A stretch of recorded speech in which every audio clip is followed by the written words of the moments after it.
Il a fallu attendre 120 minutes, plus une séance de tir au but pour connaître le sort de ce match. Un dénouement, comme si souvent, au bénéfice des pharaons d'Égypte. C'est donc la fin de parcours pour les éléphants qui font moins bien qu'en 2019. Bon, voilà, donc ce sera évidemment un gros morceau dans cette émission. Allez, commencez à nous appeler 27 21 59 93 99. Comment expliquez-vous l'élimination des éléphants de Côte d'Ivoire? Alors, messieurs, on va commencer, on l'a fait en plusieurs parties. On va commencer par parler du jeu et des hommes, si vous voulez bien. Est-ce que les éléphants ont évolué au niveau où on les attendait ce soir? Charles? Moi, je dirais non. Non, parce qu'ils n'ont pas percuté, comme on l'a vu lors du précédent match. Mais ça aussi, c'est dû en partie à l'adversaire. Aujourd'hui, l'adversaire était d'un autre niveau également. Un niveau peut-être beaucoup plus élevé que cette équipe algérienne. D'ailleurs, d'eux-mêmes, dans l'ensemble, ils ont fait ce qu'ils pouvaient faire. Face à un adversaire qui était beaucoup plus tactique, beaucoup d'expérience. Ils ont tout essayé, tous les couloirs ont été bouchés. Seulement, je pense que, quelque part, on n'a pas pu trouver la solution. Et ça aussi, quelque part, ça me gêne un peu de le dire, mais l'encadrement technique aurait pu quand même essayer de réfléchir, de proposer quelque chose d'autre. Ben, on a resté dans la même façon de jouer, du début jusqu'à la fin, sans proposer autre chose que ce sur quoi les garçons ont buté. Bon, mais c'est dommage, ils sont tombés sur plus fort qu'eux. Bon, mais c'est là qu'est partie remise. Nasser? Oui, bon, à votre question un peu piège, parce que est-ce qu'ils ont été au niveau? C'est souvent difficile de dire oui ou non, parce que comment savoir si c'est l'équipe ivoirienne qui a été en deçà du niveau ou si c'est l'équipe égyptienne qui a été vraiment au-dessus? Je dirais que certains joueurs ont été, on en parlera peut-être individuellement tout à l'heure, mais certains joueurs ont fait leur match, certains moins, mais en face, franchement, on avait un bloc qui était solide, qui était tactiquement bien positionné. On a eu du calme, de la sérénité côté égyptien. Bon, les Ivoiriens ont eu quoi, 2-3 occasions à tout casser, mais franchement, on a senti une équipe qui n'était pas paniquée, qui a contrôlé son sujet. De mémoire, je n'ai pas vu une seule défense égyptienne en tacle. Ils ont défendu debout, ils ont tenu, ils ont contrôlé vraiment l'équipe ivoirienne et le résultat est justifié. Et ils auraient même pu gagner dans le jeu. On en est arrivé au tir au but, bon, tant mieux pour nous. D'accord. Allez, direction Lakota, nous avons Monsieur Dago qui nous appelle. Bonsoir, Monsieur Dago. Bonsoir, bonsoir. Comment allez-vous? Ça va très bien. D'accord. Alors, oui. Il y a longtemps, vraiment. Il y a longtemps que j'essaie d'appeler pour intervenir, mais vraiment, c'est un peu difficile. Bon, écoutez, vous avez de la chance ce soir. Vous avez de la chance. Alors, comment expliquez-vous l'élimination des éléphants? Bon, vraiment, on a vraiment un goût amer, mais je pense qu'on n'a pas rougi. Bon, non, c'est la loi du football. Dans tous les cas, quand il y a toujours un match, il faut toujours un vainqueur. Donc, seulement, je salue quand même les joueurs, nos braves joueurs. Vraiment, ils ont mis le maillot, ils ont tout donné. Bon, seulement que la manée n'a pas pris. Vraiment, je leur ai pris le chapeau. Je pense que les joutes à venir, là, vraiment, on va se préparer et puis on va repartir de meilleure manière. Je profite de l'occasion. Je salue vraiment nos joueurs, Petit Pro, SCP, Nicolas, Sangaré, Zawi, tout cela. Bon, vraiment, en tout cas, comme le gardien aussi, vraiment, bien sûr. On lui tire le chapeau, il a bien joué. Je profite de l'occasion. Je vous salue.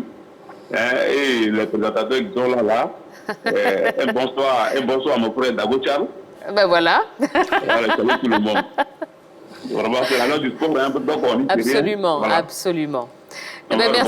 Merci beaucoup, Monsieur Dago. Merci beaucoup. Bonne soirée à vous. Alors, c'est vrai qu'il y a eu une première période assez maîtrisée de la part des éléphants. C'était pas du tout pareil au retour des vestiaires. Qu'est-ce qui a pu expliquer justement ce problème à ce moment précis de la partie? Bon, je pense que l'Égypte, comme on l'a dit, a joué tactiquement. Donc, elle a donné l'impression à la Côte d'Ivoire de contrôler le jeu, faire courir les joueurs ivoiriens. Donc, je crois que vers la fin, les éléphants étaient plus ou moins émoussés, fatigués. Et donc, je crois qu'ils n'ont pas eu de répondant au niveau physique, contrairement au match face à l'Algérie, où la Côte d'Ivoire a montré une puissance tactique et technique et physique. Mais là, face à l'Égypte ce soir, je crois qu'elle a moins répondu aux différents duels posés par l'équipe égyptienne. Oui. Oui, Tia, mais quand vous parlez de première mi-temps, je trouve que vous êtes large quand vous parlez de première mi-temps maîtrisée côté ivoirien, parce que franchement, on a été dans le match pendant peut-être 20 minutes jusqu'à la sortie de Franck Kessié. Et pour tous ceux qui se posent la question de savoir quel est l'apport et le poids de Franck Kessié au sein de cette équipe, je pense qu'on en a une réponse aujourd'hui. Oui, je dirais simplement que, vous voyez, on en avait même parlé ici, on avait le scénario de ce match-là quand on a vu Nigeria-Tunisie, si je ne me trompe pas, hein, l'élimination du Nigeria. On avait déjà le scénario, on en avait dit qu'il fallait s'attendre à ce match-là. Et c'est exactement le scénario qu'on a eu. On a eu une équipe solide égyptienne. On avait même pressenti cela, on l'avait même dit, je me rappelle, avant le match contre l'Algérie, je me rappelle très bien, c'était l'une de mes inquiétudes. Voilà, je ne voulais pas rencontrer cette équipe égyptienne parce qu'on sait que c'est un peu notre bête noire. Et en plus, quand on a vu son match précédent, on a vu une équipe monter en puissance. J'avais pressenti une équipe solide, une équipe qui retrouvait son ADN, cette solidité-là. Oui. Et j'avais des inquiétudes. Je l'avais dit, il fallait éviter cette équipe-là. Et puis voilà, nous sommes retrouvés devant cette équipe. Et puis le scénario qu'on craignait s'est réalisé. Une équipe solide, habituée à nous battre, sûre de son fait, consistante. Et puis devant une équipe ivoirienne euphorique pendant le début du match, scénario attendu. Et petit à petit, c'est éteinte. Et voilà, résultat, éliminé. À la maison.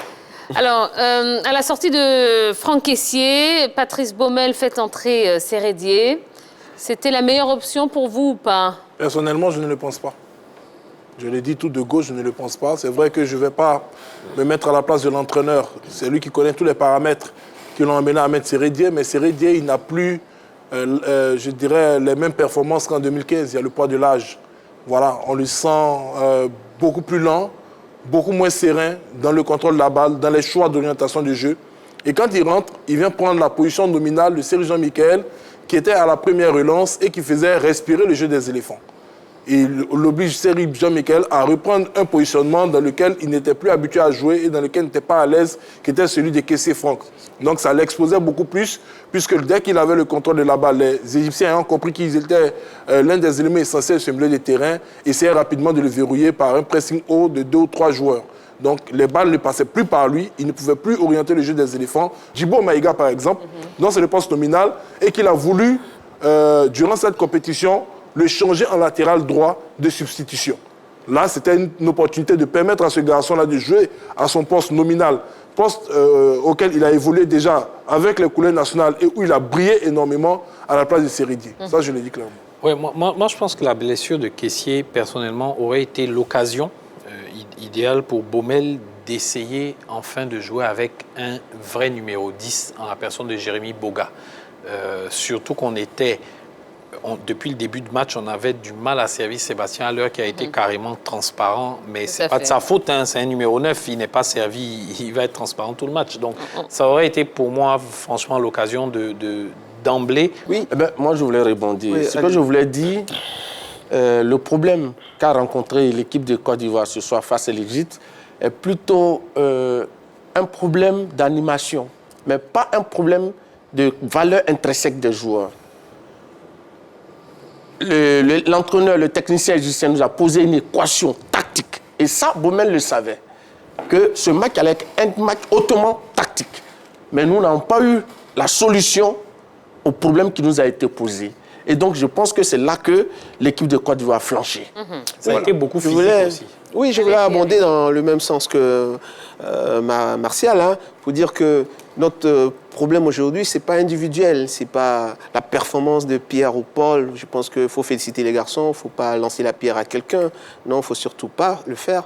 Je pense que notre souci, on l'a eu au milieu de terrain. Je vais essayer d'expliquer, hein, si possible, un peu le changement. On avait un souci, les 20 premières minutes, comme Nassel l'a dit, on avait une équipe qui était bonne.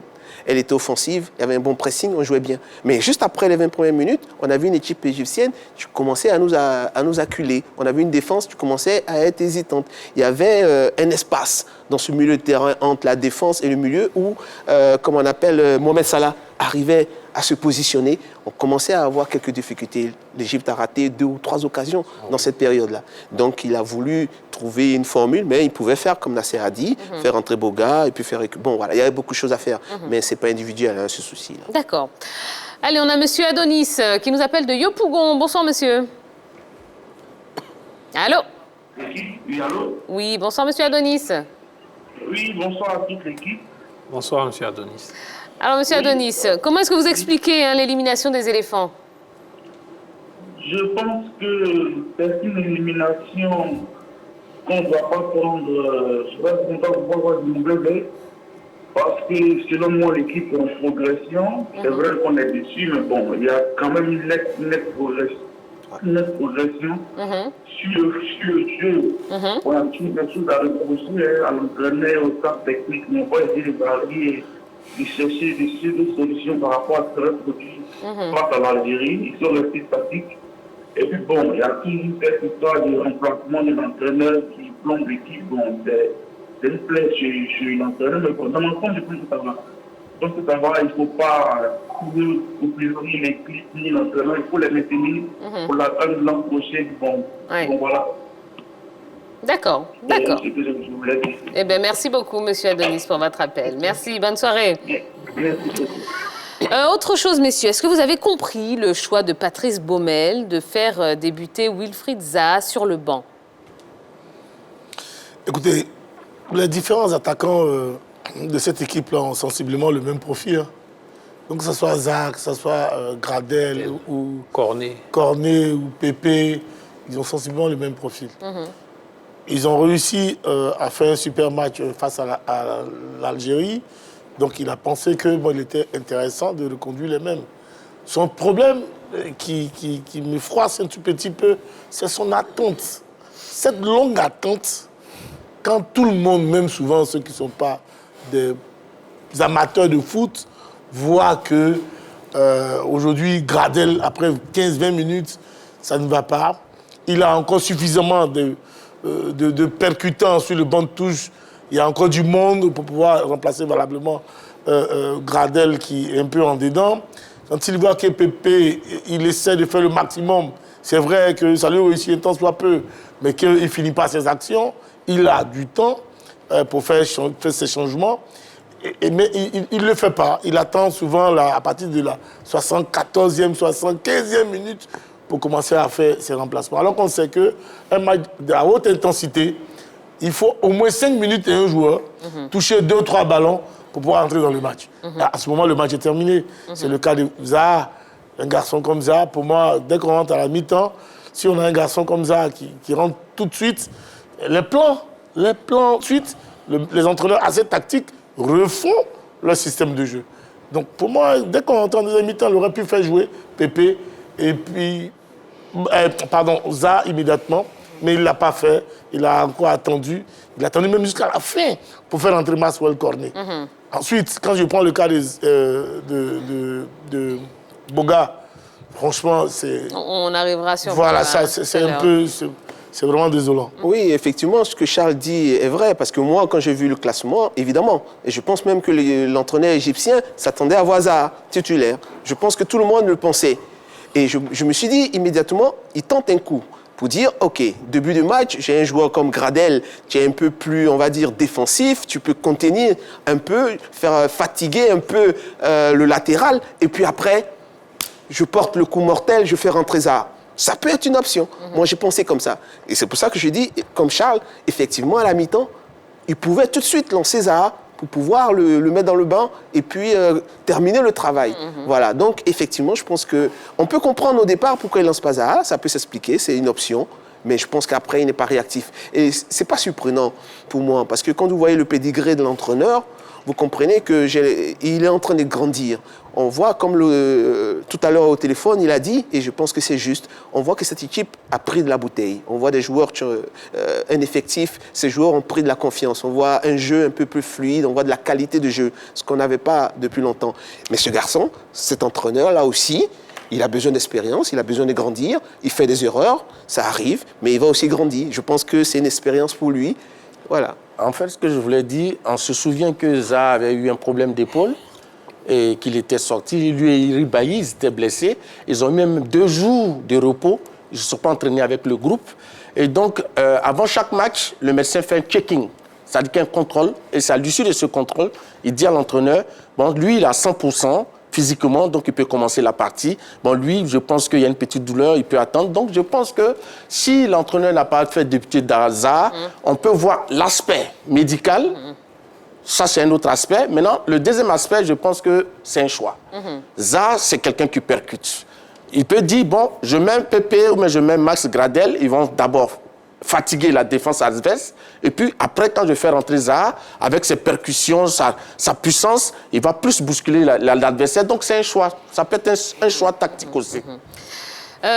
Quelle analyse est-ce que vous faites des 2 attaquants vedettes, Mo Salah et Sébastien Haller, justement? Je dirais que Mo Salah était plus en vue que Sébastien Haller, parce que Mo Salah, bon, il est un peu désonné. Il jouait sur les côtés, après il venait dans l'axe. Il a eu un très beau duel avec notre jeune frère Ghislain Kounan. Alors que Haller, il a vu encore une fois de plus, malgré le fait qu'il s'était plaint à de nombreuses reprises lors des différentes conférences de presse, que ses coéquipiers jouaient très loin de lui. Aujourd'hui, c'est encore plus loin. Voilà, on avait l'impression d'avoir un attaquant qui était ici à Port-Bouet sur la plage et qui avait ses milieux de terrain du côté de la plage de Marseille ou de Nice. Donc, arrivé un moment, quand on me dit que l'équipe joue bien, pratique un bon football, mais une équipe, elle évolue en bloc. Le bloc doit être capable de remonter le ballon, de se retrouver aux alentours de la surface des réparations et de servir, ne serait-ce qu'en finition, au moins une fois sur 2 ou sur 3, son attaquant nominal. Mais quand on arrive au niveau de la finition, quand on a des ailiers qui pensent à évoluer de manière individuelle pour créer la différence, essayer de marquer des buts, malgré tous les appels, contre-appels de l'attaquant, moi je me pose des questions. Donc, arrivé au moment, cette machine a coincé.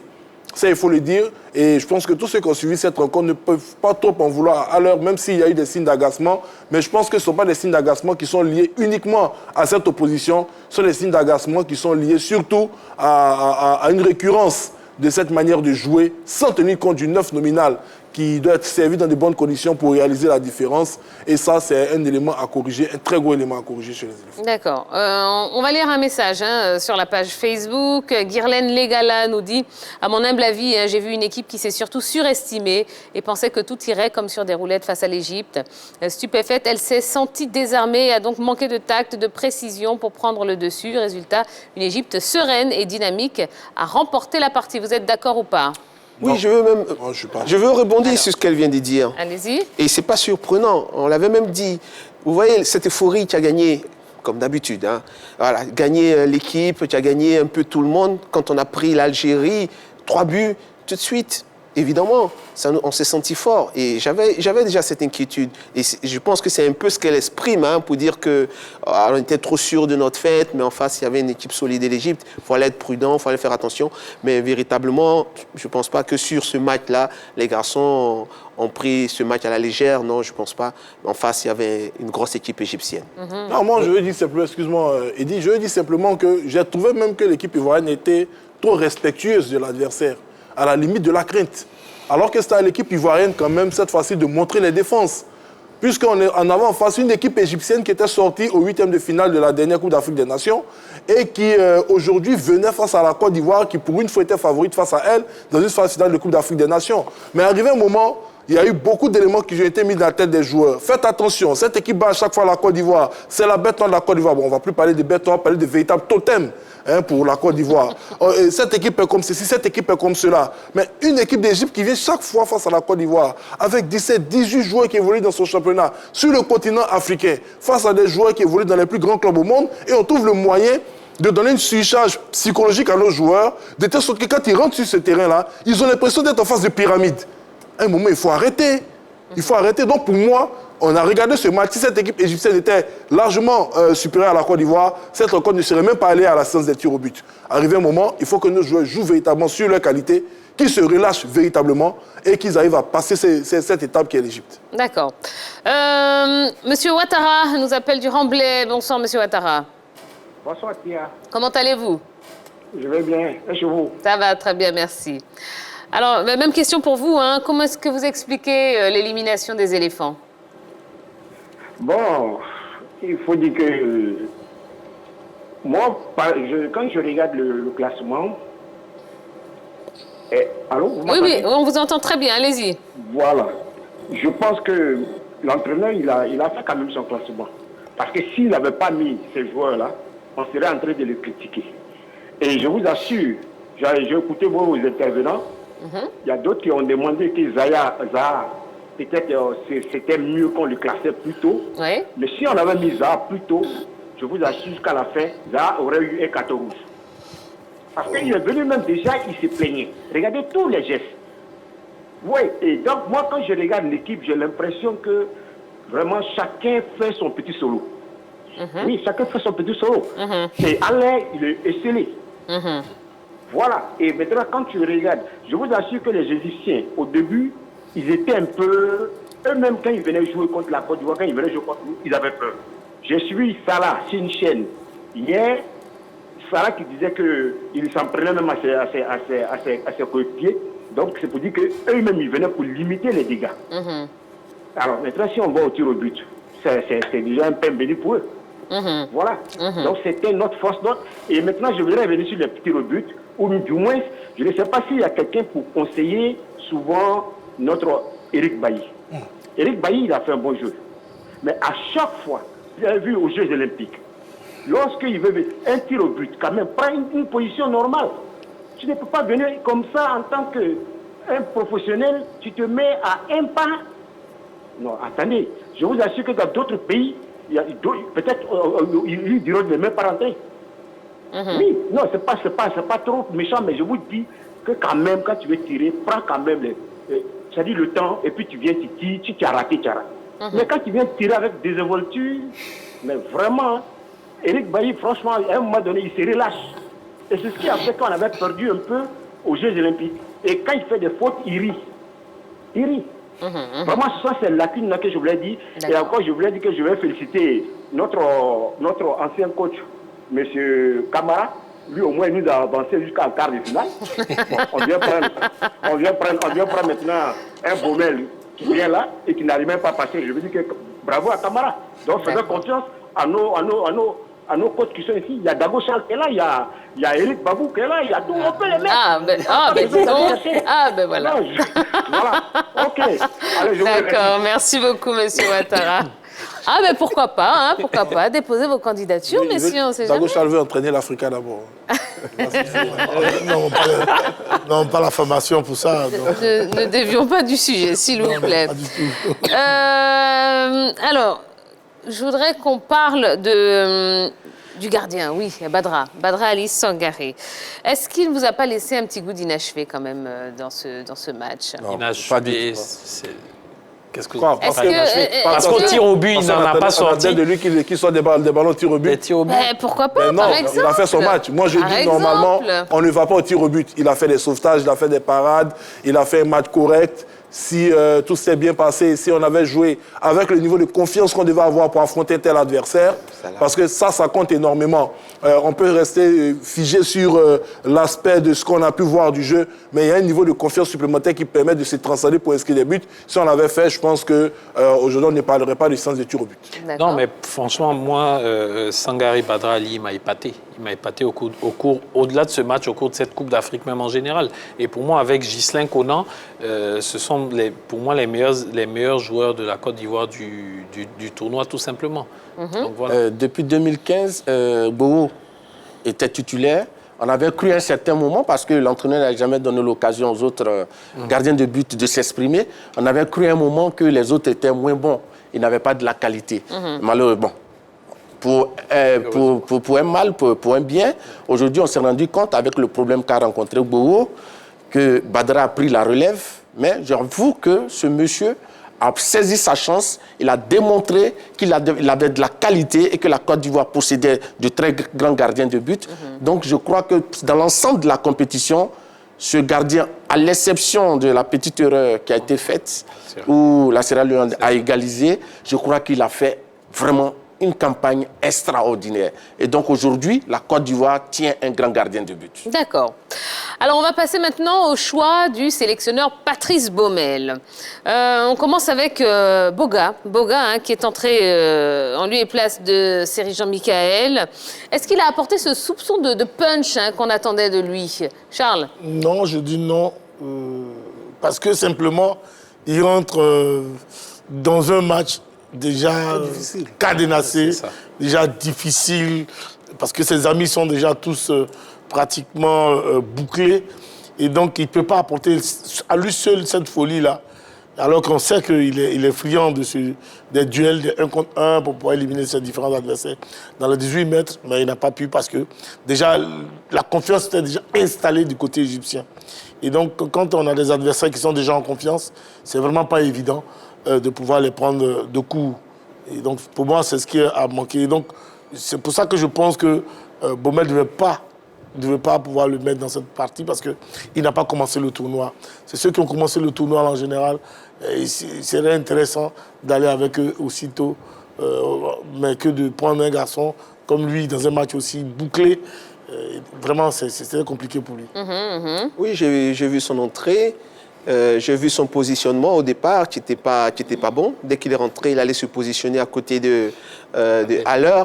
Voilà, tout de suite à côté des Haller, alors que c'était bouclé.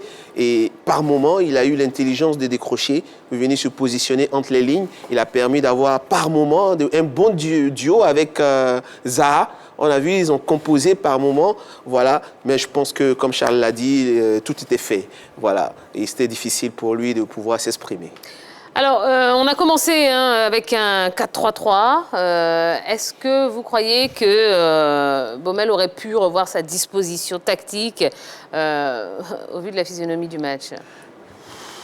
Changer de dispositif en plein milieu du match, peut-être, parce que face au cadenas, comme ils l'ont dit, égyptien qui a été posé, peut-être qu'on aurait été en droit d'attendre de lui un petit coup de génie sorti de sa besace. Mais moi, c'est depuis le début, au fait, moi je veux remonter même au-delà de ce match. Et même pour revenir sur Boga, comme je l'ai dit, j'aurais aimé le voir beaucoup plus tôt dans ce match et même dans la compétition. Parce que moi, je suis friand au fait des systèmes de jeu avec un numéro 10. Voilà, je ne suis pas friand des systèmes en 4-3-3 où l'animation offensive dans l'axe est délaissée au profit des côtés seulement. J'aime bien quand il y a un numéro 10 qui anime, qui distribue tout ça. Et aujourd'hui, Boga est avec Ahmed Junior Traoré, les seuls numéros 10 qui étaient présents dans ces 28-là. Donc moi, j'aurais aimé voir depuis bien plus tôt dans la compétition Boga dans cette équipe. Moi, dans ce chemin-là, ce qui m'a un peu gêné, c'est que dès l'entame de la partie, on a tous su que les Égyptiens jouaient pratiquement avec 5 milieux de terrain. Parce que là, sur les feuilles de match, on a vu un 4-4-2, mais qui en réalité était un 4-5-1 avec un Salah juste un peu avancé. Et donc, quand on a un seul avant-centre dans votre défense, à un moment donné, même quand on joue à 4 défenseurs, il faut pouvoir avoir, excusez-moi du terme, l'intelligence de dire, écoutez, restez là à 2 contre 1, et puis que les autres progressent un peu plus haut en milieu de terrain, pour ne pas se faire bouffer en milieu de terrain. Et ça, on n'a pas pu le faire. Ça, on n'a pas pu le faire jusqu'à ce que Franck Kessié sorte. Après que Franck Kessié soit sorti, et là je rejoins Oyel quand il parle de l'entrée de Sérédier qui n'a pas apporté ce second souffle-là. Parce que Sérédier, force est de reconnaître que sur l'ensemble de la partie, c'est pratiquement 80% de passes latérales qu'il a faites. Aucune passe en profondeur parce que dès que les uns et les autres sont fermés sur les différents côtés, il faut avoir au moins un milieu de terrain qui puisse donner un ballon dans les intervalles en profondeur. Et Sérédier n'a pas la capacité de le faire. C'est ce qui m'a un peu gêné dans sa configuration, dans son 4-3-3. D'accord. Je sais que vous avez envie de répondre à cela, Jean-Philippe. Attendez juste un instant, on a M. Sambou de Katiola qui est avec nous. Bonsoir, monsieur. Oui, bonsoir, Pierre. Comment allez-vous? Oui, ça va, Pierre. Hier, je t'ai vu l'après-midi. Vraiment, je suis content. Merci beaucoup. De rien. Merci beaucoup. Maintenant, je vais réagir par rapport au téléphone. Là. Oui, allez-y. Voilà. En fait, Je voulais dire, est-ce que le colonialisme sportif existe? Mais je ne sais pas. Je ne sais pas. Vous avez certainement une réponse. Colonialisme. Le colonialisme sportif. Qu'est-ce que vous entendez par là? En fait, moi, je ne sais pas. Parce que l'équipe de Côte d'Ivoire, là, je ne comprends pas. Pourquoi est-ce que les entraîneurs français, on prend chaque fois? On n'a qu'à changer un peu des entraîneurs. Regardez la défense. L'inquiétude même, c'est la défense. La défense, ça fait un. Maintenant, de trois. La suffisance de chacun des joueurs. Mais c'est la suffisance qui a fait qu'on a perdu ce match. Chacun se suffit, chacun passe au top. Un des joueurs comme ça, qui ne peut pas réussir 2-3 passes. C'est pas possible. C'est pas possible. Maintenant, ceux qui veulent jouer là, ils n'ont qu'à les mettre. Ceux qui sont déjà au top là, ceux qui pensent qu'ils ont réussi dans leur vie là, ils n'ont pas nous laisser, sinon ils vont nous tuer tous. Regarde ce qu'on a vu aujourd'hui comme ça, c'est pas possible. Comment on ne peut pas enchaîner 2 bons matchs? C'est l'équipe de Côte d'Ivoire là, la maladie là, c'est ça. On ne peut jamais enchaîner 2 bons matchs. C'est pas possible. Depuis moi je suis le football, c'est comme ça. Le jour où on joue bien, le lendemain c'est fini. Si on joue bien, on les élève, ils descendent. Mais c'est pas possible. Il faut que les responsables voient ça. Et puis la défense depuis longtemps. À part en 92, c'est là on avait une belle défense. La fois que j'ai un laissé Mabo Dominique, tu peux pas. Mais aujourd'hui, là, les gens, je ne sais pas comment qualifier ça. C'est de la porosité. C'est de la porosité sportive en défense. Il n'y a rien en défense. D'accord. Et là, Eric Bailly, chaque fois, et puis chaque fois, il ne se remet jamais en cause. Il ne se remet jamais en cause. On a qu'à chercher des gens qui ont envie de jouer au football. Un homme comme nous, on peut le titulariser à ce poste-là, il va réussir. Mais les gens comme Eric Bailly, et puis ça ne lui dit rien, il s'en offusque. Vraiment, je suis désolé. D'accord. On va reprendre encore, on va repartir encore. Comment on va faire? C'est le pays, c'est le soir. On ne peut pas blâmer tout le monde, mais je sais que l'entraîneur, lui, va partir. Ça, s'il n'est pas parti, c'est que je me suis trompé. Bon, très bien. Merci beaucoup, hein, M. Sambou. Merci. Allez, Jean-Philippe, on revient à vous. D'abord, il faut dire à M. Sambou que la Côte d'Ivoire de 2004 aujourd'hui a connu quand même, je dirais, 5 sélectionneurs qui ne sont pas français. Oui. Il y a eu Villemot, il y a eu Lamouchi. Bon, Lamouchi, origine tunisienne, nationalité française. Il y a eu Stilike, il y a eu Vaïd El-Lozit qui est bosniaque. Et il y a eu Sven-Goran Eriksson. Bon, Camara. Puis Camara. Qui ça? Vaïd. Bon, et Zawi, François Camara Ibrahim. Zawi est français, Camara est français. C'est ce que j'ai dit, c'est pourquoi j'ai cité ceux-là. Ça, j'ai laissé le reste. Maintenant, bon, pour revenir déjà à la question qui nous concernait avant l'appel du monsieur, moi j'ai dit que la Côte d'Ivoire, c'est un véritable paradoxe. C'est un paradoxe parce qu'on a l'impression qu'on a un système de jeu qui nous sied, mais qu'on refuse d'évoluer dans ce système de jeu-là, qui est le 3-5-2. Je m'explique. En 92, les plus anciens peuvent le témoigner, la Côte d'Ivoire s'est imposée au Sénégal en évoluant en 3-5-2. J'ai dit, vous pouvez témoigner. Plus récemment, ce que nous tous on a pu voir à la télévision, pour nous qui sommes les plus jeunes, hein, en 2015, là, on ne peut pas le discuter. Après avoir essayé lors des 2 premières sorties de la 1-4-3-3 avec Renard, il y a eu la blessure de Personam Cheikh Tioté. Il repasse en 3-5-2, passe au Cameroun, il continue avec cette stratégie et remporte la CAN. Renard part, on revient encore dans le 4-3-3. Je vais parler maintenant de l'entraîneur qui est présent actuellement, Patrice Baumel. Il prend l'équipe de Côte d'Ivoire, son premier match de référence ici au stade Ebimpe face au Cameroun, que nous battons 2-1, il évolue en 3-5-2. Quand il part en match retour au Cameroun, il repart en 4-3-3. C'est dit qu'on a souvent la capacité d'évoluer en 3-5-2 pour pouvoir permettre à la Côte d'Ivoire de donner une certaine densité dans l'axe médian et de contrer les adversaires. Mais on veut forcément insister dans un système qui met peut-être en évidence les joueurs qu'on estime être les meilleurs en équipe nationale et qui priorise nos jeux sur les ailes. Et c'est quelque chose que moi j'ai du mal à m'expliquer. Tout à l'heure, on parlait des changements tactiques qu'il aurait pu effectuer. Et là, Dagosha l'a dit. Quand on remarque que les Égyptiens jouent en 4-5-1 avec Mo Salah seul au niveau de l'attaque, on peut passer en 3-5-2, densifier le milieu des terrains, réaxer un peu le jeu, puisqu'on savait très bien Eric l'a dit, qu'ils allaient nous imposer le même style que la Tunisie l'a fait face au Nigeria, bloquer les ailes, parce qu'ils savent que les pays de l'Afrique de l'Ouest évoluent avec des ailiers forts et puissants.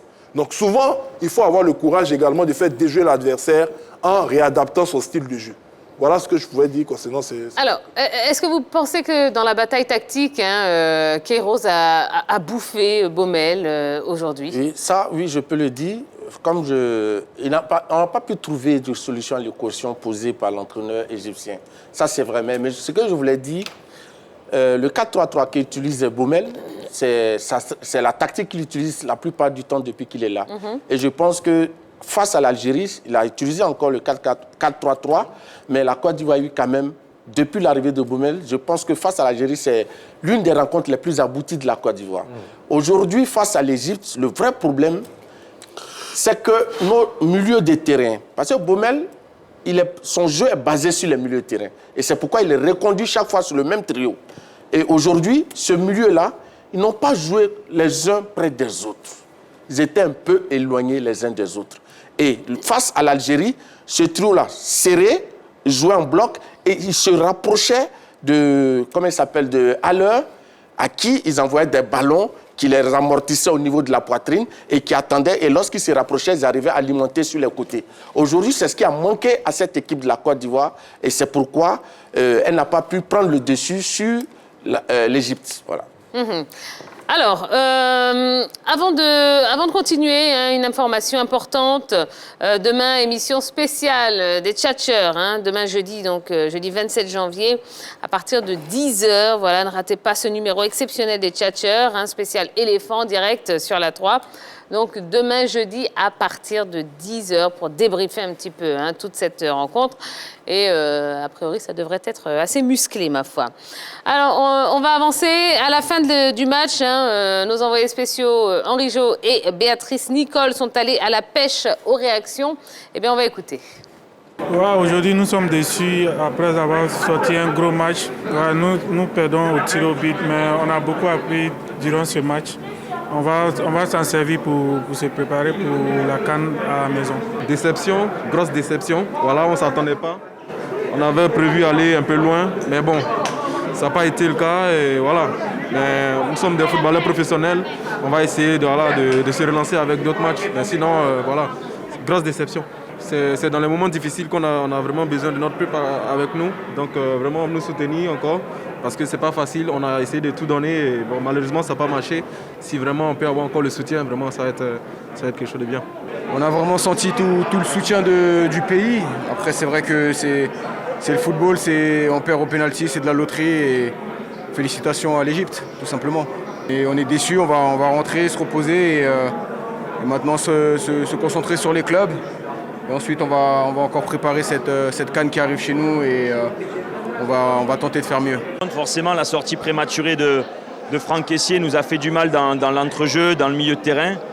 Vu l'importance qu'il a dans le système, la place qu'il occupe, son volume de jeu pour récupérer, pour se projeter. Il est souvent à la récup, il est aussi à la finition. Donc c'est un joueur box-to-box très important. Donc sa sortie nous a fait beaucoup de mal. Voilà, on est tous déçus. On va prendre le dîner ce soir. On va voir le programme à venir pour partir, je pense, dès demain. On fera le bilan dans quelques jours. Merci. Voilà. Bon, hors antenne, il y a eu une demande exclusive. De rectification. De rectification. Non, on voulait juste rappeler à nos auditeurs que... À nos téléspectateurs. Ah oui, pardon, excuse-moi, à nos téléspectateurs que... voilà, Yo Massal jouait en 4-3-3. En 92. En 92, parce qu'on avait des ailiers virevoltants. On avait essayé Donald Olivier à droite, on avait Youssouf Ali Fofana à gauche, avec Aboulaye Traoré, Tei Joël. Et derrière, on avait Akakwame Basile, Obo Asenou Dao Lassina, Samabo Dominique et Diaby Sekana. Donc on a toujours joué en 4-3-3. C'est ce chemin-là que la Côte d'Ivoire en général utilise. Maintenant, pour 2015, oui. Lorsque nous sommes Hervé Renard était en phase offensive, on avait toujours 3 défenseurs. En phase offensive. C'est ce que j'ai proposé tout à l'heure. En phase offensive, ça veut dire que vous avez le ballon. Donc, vous percutez avec plus d'avant-centre, un peu plus de milieu de terrain, et puis derrière, vous laissez le seul avant-centre adverse. Lorsque vous perdez le ballon, on revient automatiquement avec 5 défenseurs pour 4 milieux de terrain, un attaquant. Mais là, c'est parce que chose Patrick Baumel a proposé ce soir. C'est vraiment dommage, quoi. D'accord. Alors, messieurs, on avance. On va parler de 2 faits importants dans le match. La sortie de Franck Kessié et puis la sortie d'El Shenaoui. Quelle incidence ont eu justement ces 2 sorties sur le cours du match? Bien, on vient d'écouter l'entraîneur Baumel, il a dit lui-même, la sortie des caissiers a désorganisé son milieu de terrain, mais je pense que là encore, c'est un aveu d'impuissance pour moi. Oui. Voilà, je pense qu'il doit anticiper, et puis quand on a un effectif pareil, on doit prévoir un peu tous les scénarios. C'est bien dommage qu'ils les disent comme ça.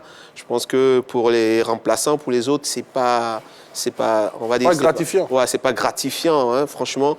Voilà. Mais effectivement, sa sortie nous a causé un problème, et puis on l'a vu tactiquement, il n'a pas su réorganiser son milieu de terrain. Oui, mais Babou, Eric me prend les mots à la bouche parce que c'est exactement ce que j'allais dire.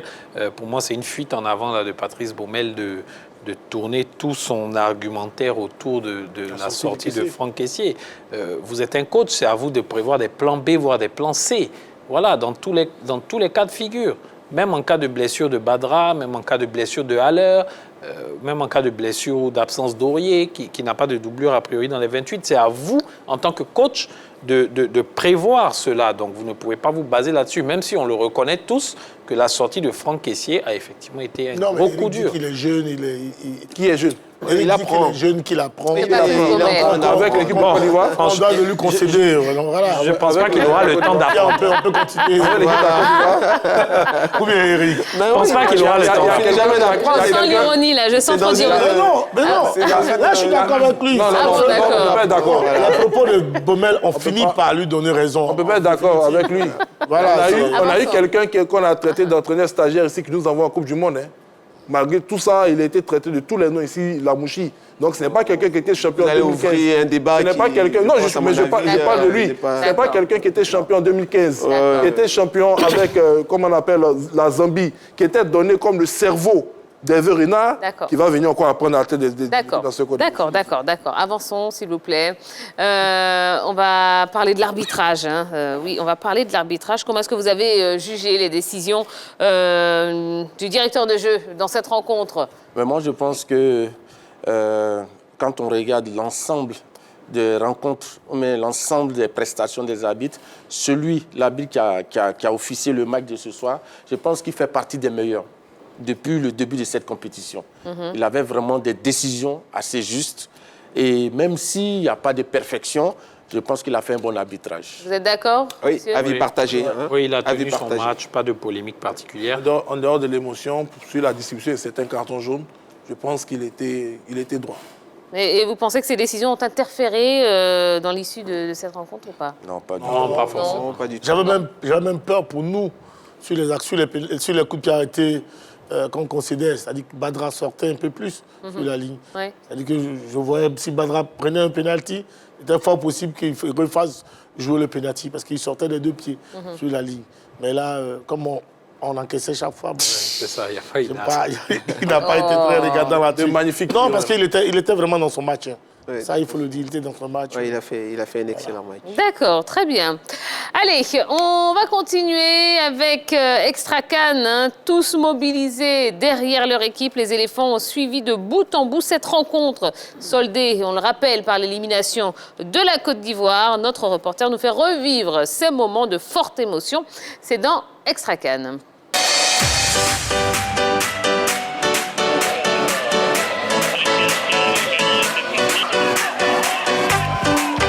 Je pense que c'est un très bon match. Le match est ouvert. Et comme on sait, la Côte d'Ivoire et l'Égypte, c'est 2 grandes nations de football. Donc nous sommes très fiers d'affronter l'Égypte cet après-midi.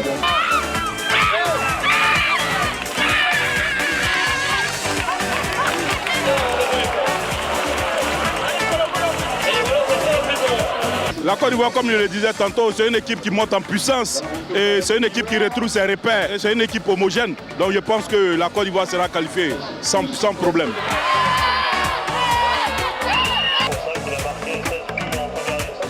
Je compte sur tous les joueurs, et notamment le gardien de but, notre buteur Sébastien Haller et nos ailiers. Donc je pense que tous les joueurs.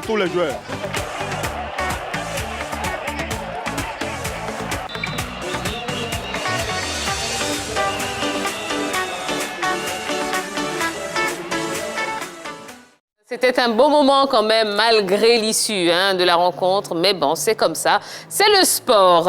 Allez,